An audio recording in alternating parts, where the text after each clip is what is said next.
வணக்கம். பைபிளை முழுவதுமாக வாசிக்கும் நம் லட்சிய பயணத்திற்கு உங்களை அன்புடன் வரவேற்கிறேன்.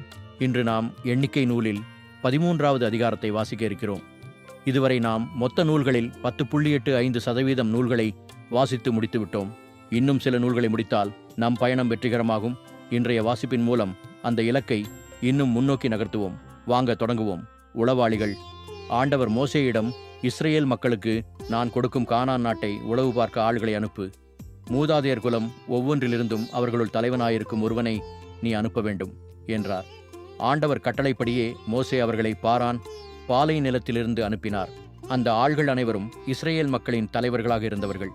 அவர்களின் பெயர்கள்: ரூபன் குலத்திலிருந்து ஷக்கூரின் மகன் சமுவா, சிமியோன் குலத்திலிருந்து ஓரியின் மகன் சாபாற்று, யூதா குலத்திலிருந்து எப்புன்னேயின் மகன் காலேபு, இசக்கார் குலத்திலிருந்து யோசேப்பின் மகன் இகால், எப்ராஹிம் குலத்திலிருந்து நூனின் மகன் ஓசையா, பென்யமின் குலத்திலிருந்து இராபின் மகன் பல்தி, ஷெபுலோன் குலத்திலிருந்து சோதியின் மகன் காதியேல், யோசேப்பு குலத்தில் உள்ள மனாசே குலத்திலிருந்து சூசியின் மகன் காத்தி, தான் குலத்திலிருந்து கெமல்லியின் மகன் அம்மியேல், ஆசேர் குலத்திலிருந்து மிக்கேலின் மகன் செதூர், நப்தலி குலத்திலிருந்து வாப்சியின் மகன் நக்பி, காத்து குலத்திலிருந்து மாகியின் மகன் கெய்வேல். நாட்டை உளவு பார்க்க மோசே அனுப்பிய ஆள்களின் பெயர்கள் இவைகளே. மோசே நூனின் மகன் ஓசேயாவை யோசுவா என்று பெயரிட்டு அழைத்தார்.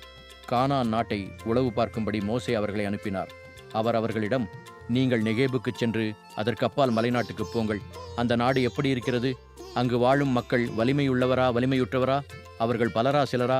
அவர்கள் குடியிருக்கும் நாடு வளமையானதா வளமையற்றதா? அவர்கள் தங்கியிருக்கும் நகர்கள் பாளையங்களா கோட்டைகளா? அந்த நாடு செல்வம் மிக்கதா ஏழ்மையானதா?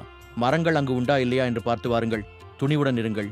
அந்நாட்டின் கனிகள் சிலவற்றை கொண்டு வாருங்கள் என்று கூறினார். அது திராட்சையின் முதற்கனி பருவம். அவ்வாறே அவர்கள் போய் சின் பாலை நிலத்திலிருந்து ஆமாத்து நுழைவாயில் அருகில் இருந்த இரகோபு வரையிலும் நாட்டை உளவு பார்த்தனர். அவர்கள் நெகேபினுள் சென்று பின் எபிரோனுக்கு வந்தனர். அங்கு ஆனாக்கின் வழிமரபினரான அகிமான், ஷேசாய், தல்மாய் ஆகியோர் இருந்தனர். எகிப்தில் உள்ள சோவானுக்கும் 7 ஆண்டுகளுக்கு முன்னரே எபிரோன் கட்டப்பட்டிருந்தது. பின்னர் அவர்கள் எசுக்கோல் பள்ளத்தாக்குக்கு வந்தனர். அங்கிருந்து ஒரே குலையாயிருந்த திராட்சை பழங்களின் கிளை ஒன்றை அறுத்தனர். அதை ஒரு தடியில் கட்டி இருவர் சுமந்து வந்தனர். அத்துடன் அவர்கள் மாதுளம் பழங்கள், அத்திப்பழங்கள் சிலவற்றையும் கொண்டு வந்தனர். இந்த இடம் இஸ்ரேல் ஆள்கள் இங்கிருந்து வெட்டிய திராட்சை குலையை முன்னிட்டு எசுக்கோல் பள்ளத்தாக்கு என்று அழைக்கப்பட்டது. 40 நாள்கள் நாட்டை உளவு பார்த்தபின் அவர்கள் திரும்பி வந்தனர். அவர்கள் பாரான் பாலை நிலத்தில் காதேசில் இருந்த மோசேயிடமும் ஆரோனிடமும் இஸ்ரேல் மக்கள் கூட்டமைப்பில் உள்ள அனைவரிடமும் வந்தனர். அவர்களுக்கும் முழு மக்கள் கூட்டமைப்புக்கும் அவர்கள் செய்தி கொண்டு வந்தனர். நாட்டின் கனியையும் அவர்களுக்கு காட்டினர். அவர்கள் மோசேயிடம் கூறியது: நீர் எங்களை அனுப்பிய நாட்டுக்கு நாங்கள் சென்று வந்தோம். அதில் பாலும் தேனும் வழிந்தோடுகிறது. இதுவே அதன் கனி. ஆயினும் அந்நாட்டில் வாழும் மக்கள் வலிமை மிக்கவர்கள். நகர்கள் அரண் சூழ்ந்தவை, மிகப்பெரியவை. அத்துடன் ஆனாக்கின் வழி மரபினரையும் நாங்கள் அங்கு கண்டோம். அமலேக்கியர் நெகேபு நாட்டில் வாழ்கின்றனர். இத்தியர், எபூசியர், எமோரியர் ஆகியோர் மலைநாட்டில் வாழ்கின்றனர்.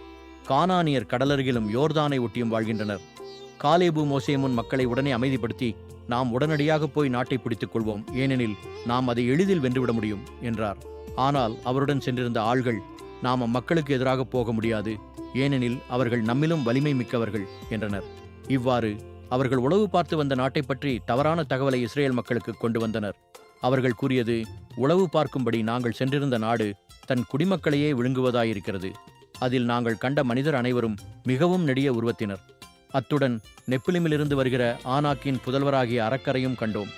எங்கள் பார்வையில் நாங்கள் வெட்டுக்கிளிகள் போன்றிருந்தோம். அவர்களுக்கும் நாங்கள் அவ்வாறே காணப்பட்டோம். நாம் 1189 அதிகாரங்களில் 130 அதிகாரங்களை நிறைவு செய்துவிட்டோம். இன்னும் சில அதிகாரங்களை வாசித்தால் முழு பைபிளையும் முடித்து விடுவோம். நாளை அடுத்த அதிகாரத்தை பார்க்க சந்திப்போம். நாள்தோறும் இந்த பயணத்தில் நீங்களும் பங்கேற்றால் பைபிளை முழுமையாக வாசித்து முடிப்போம். இது நம் வாழ்க்கையிலும் ஆன்மாவிலும் பெரிய மாற்றத்தை ஏற்படுத்தும்.